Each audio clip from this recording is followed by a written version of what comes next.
Hi welcome back. मैं रोहित राघव आप सभी का स्वागत करता हूं अपने YouTube चैनल पे।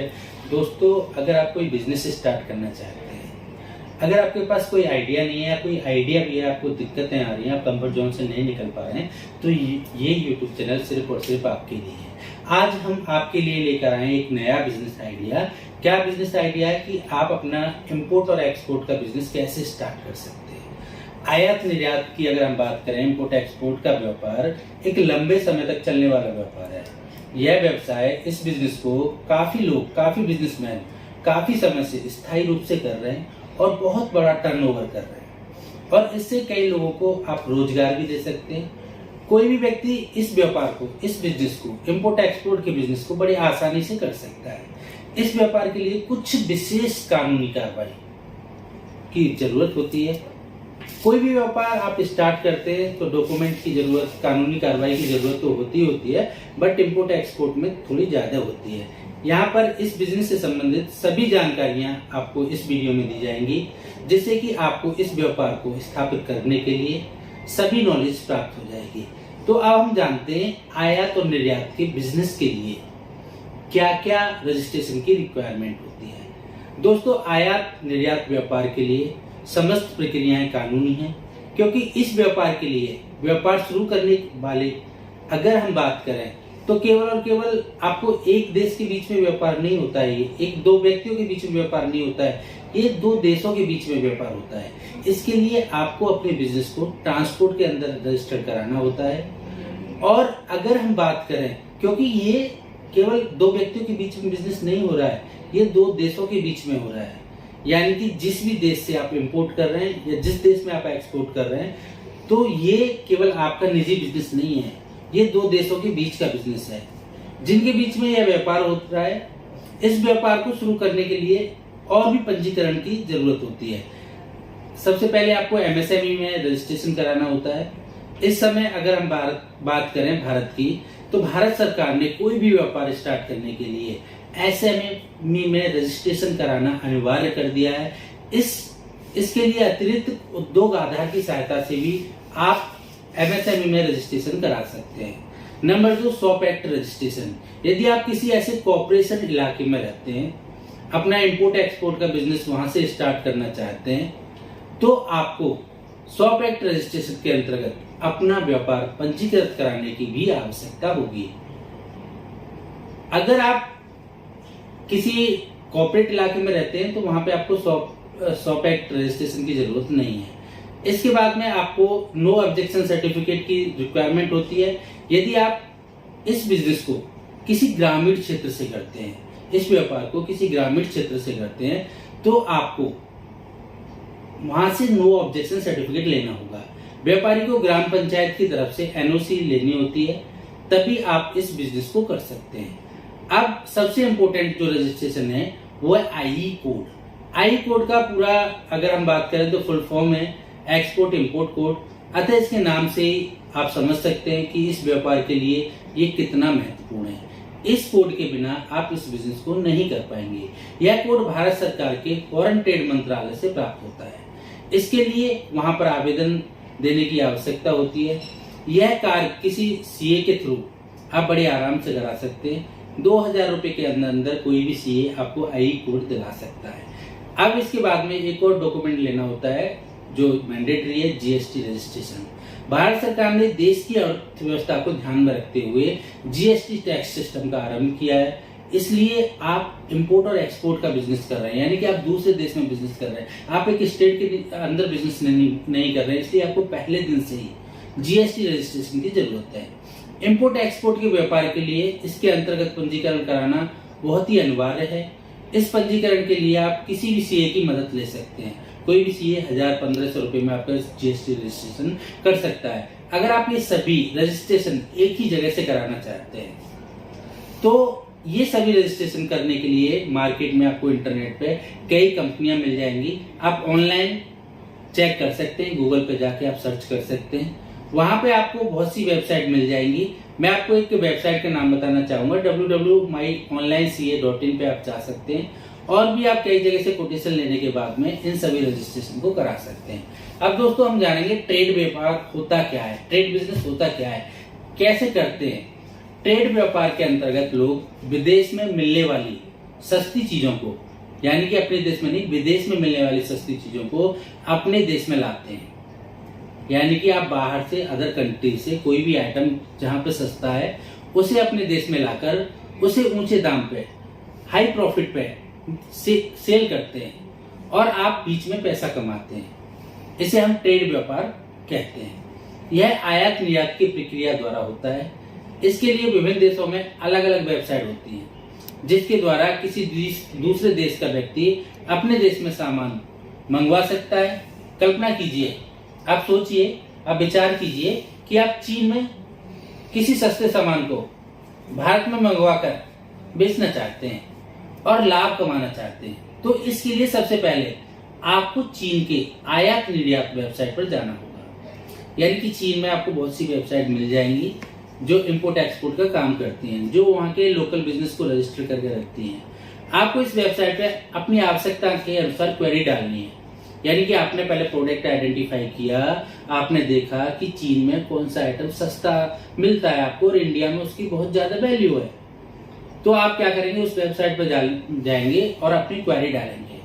क्वेरी डालने के लिए मैं आपको वेबसाइट बता देता हूं जो एशिया की नंबर 1, वर्ल्ड की नंबर 1 B2B पोर्टल है, जिसका नाम है alibaba.com। अगर आप इंडिया से सर्च कर रहे हैं तो आपको डालना है india.alibaba.com।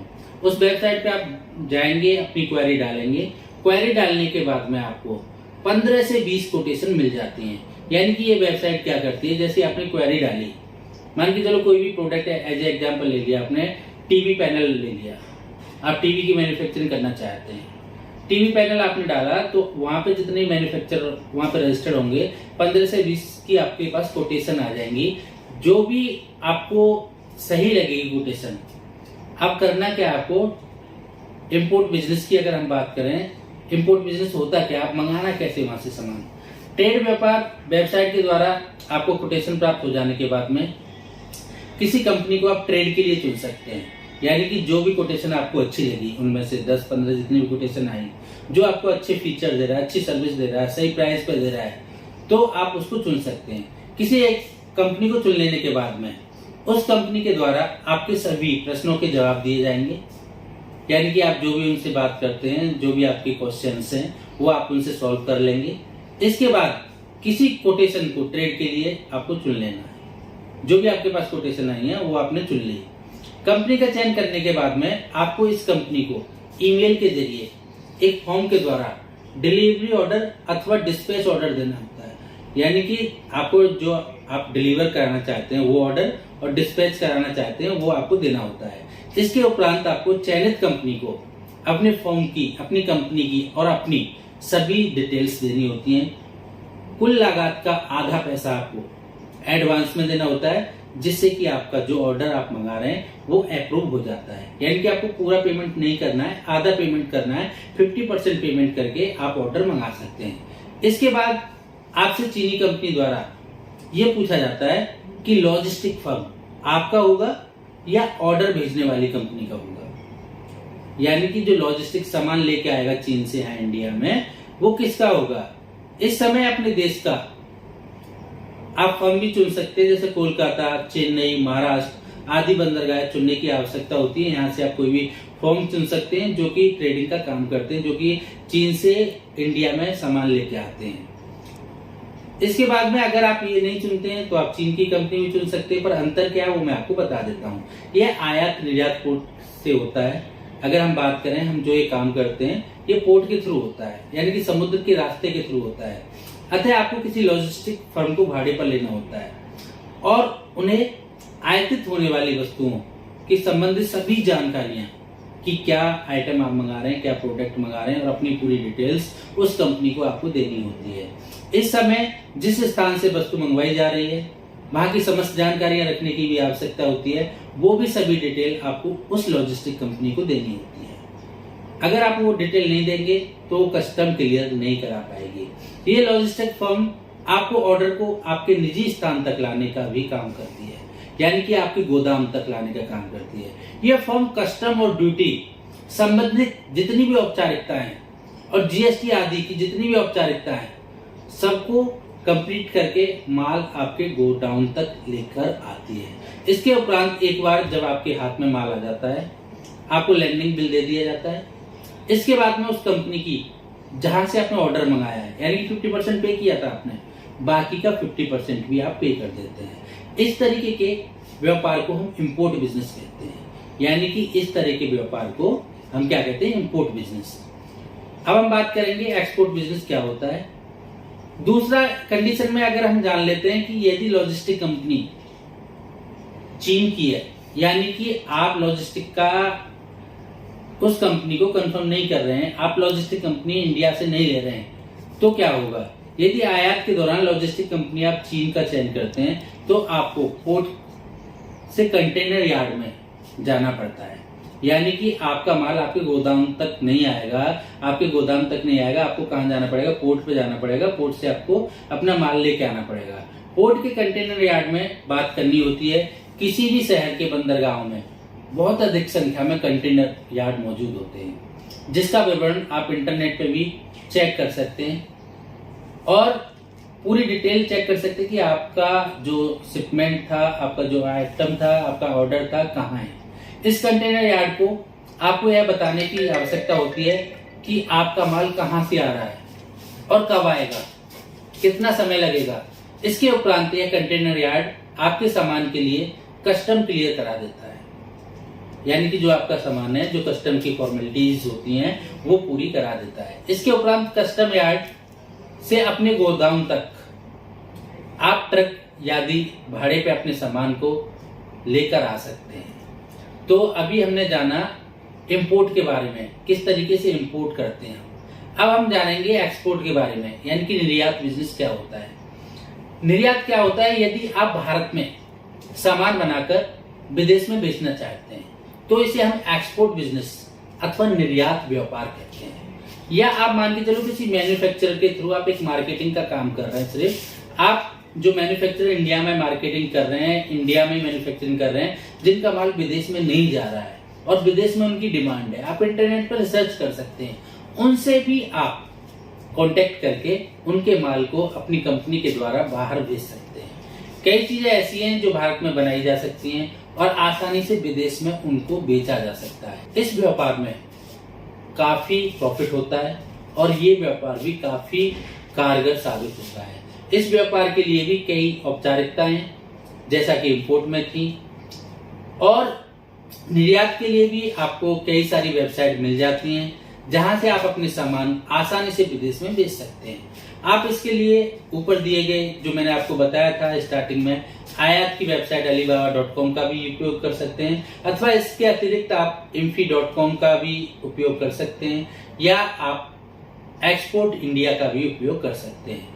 imfi.com पे भी आप अपने प्रोडक्ट रजिस्टर करके उनको सेल कर सकते हैं। बड़े आराम से आप एक्सपोर्ट का बिजनेस कर सकते हैं। इस तरीके से आपके प्रोडक्ट का प्रचार होगा। आप इन वेबसाइट पर जाएंगे, इनके मेंबरशिप पैकेज आप परचेज करेंगे। मेंबरशिप पैकेज परचेज करने के बाद में अपने आप को आपको रजिस्टर्ड करना होगा। रजिस्टर करने के बाद में आपको अपने प्रोडक्ट अपलोड करने होंगे। अब कोई भी व्यक्ति विदेश से अगर सर्च करता है, वो क्वेरी करता है, जिस तरीके से आपने निर्यात में देखा था, उसी तरीके से आप यहाँ पे एक्सपोर्ट में भी करेंगे। अब हम बात करते हैं कि निर्यात व्यापार की प्रक्रिया क्या होती है। प्रक्रिया बिल्कुल सेम ही है, जिस तरीके से इंपोर्ट की थी, आयात की थी, उसी तरीके से निर्यात की है। कल्पना कीजिए कि आपने अपना प्रोडक्ट किसी भी एक वेबसाइट पे, imfi.com हो या एक्सपोर्टर इंडिया हो या alibaba.com पे हो, अपलोड किया, और विदेश का कोई भी व्यक्ति आपसे प्रोडक्ट प्राप्त करना चाहता है, तो वह भी ठीक उसी तरीके से अपनी क्वेरी वेबसाइट पे डालेगा, जैसे कि आपने अलीबाबा पर इंपोर्ट करने के लिए क्वेरी डाली थी। अब क्या होगा, वो वेबसाइट आपकी क्वेरी आपके प्रोडक्ट से रिलेटेड आपको भी भेजेगी और आपके कंपटीटर को भी भेजेगी। अब उस व्यक्ति को जिसने क्वेरी डाली थी, जो भी कोटेशन अच्छी लगेगी, समस्त प्रक्रियाएं वैसे ही करनी है जैसे कि आपने आयात के बिजनेस में किया था। इस समय आप अपना सामान जिस देश के व्यक्ति के द्वारा खरीदा गया है, उसके देश के पोर्ट तक के लिए बुक कराते हैं।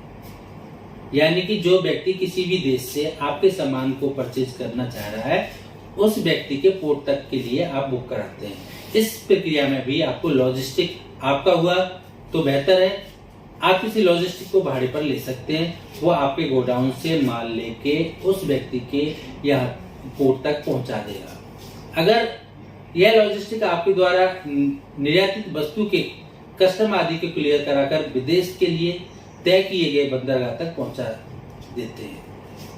अब हम बात करते हैं, मान के चलिए, कल्पना करिए आप अपना सामान भारत से अमेरिका भेजते हैं, तो इसके लिए सभी प्रक्रियाएं लॉजिस्टिक फर्म कर देता है।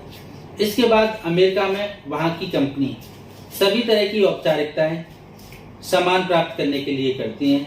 आयात निर्यात में वस्तु का खर्च, यह अगर हम बात करें कि कितना खर्चा आता है, एक कंटेनर का कितना किराया आता है, इसके लिए भी हम जान लेते हैं कि आयात या निर्यात, इंपोर्ट या एक्सपोर्ट आप काम कर रहे हैं तो कितना खर्चा आपको आ जाता है। यह खर्च कंटेनर यानी कि जो कंटेनर में आपका माल जा रहा है के आकार पर निर्भर करता है। मैं एग्जांपल के लिए बात कर लेते हैं कि मान के चलो आपने 20 फीट का एक कंटेनर पोर्ट टू पोर्ट किराए पर लिया, यानी कि आपने चीन से इंडिया तक आपने एक कंटेनर लिया। इस कंटेनर का किराया आपको चीन से भारत सामान मंगाने के लिए अगर हम बात करें $500 से $700 हो सकता है। हालांकि यह चार्ज विभिन्न देशों के लिए अलग अलग होगा, अमेरिका के लिए अलग होगा, श्रीलंका के लिए अलग होगा, अलग अलग देशों के लिए अलग अलग होगा। इस कंटेनर के हिसाब से आप अपना सामान निर्यात करा सकते हैं। आमतौर पर इस व्यापार को शुरू करने के लिए अगर हम बात करें तो कुल लागत 5 से 6 लाख रुपए में इस बिजनेस को आप बड़े आराम से स्टार्ट कर सकते हैं। इसके अंतर्गत सभी टैक्स और आपके डॉक्यूमेंट, रजिस्ट्रेशन, माल इत्यादि शामिल है।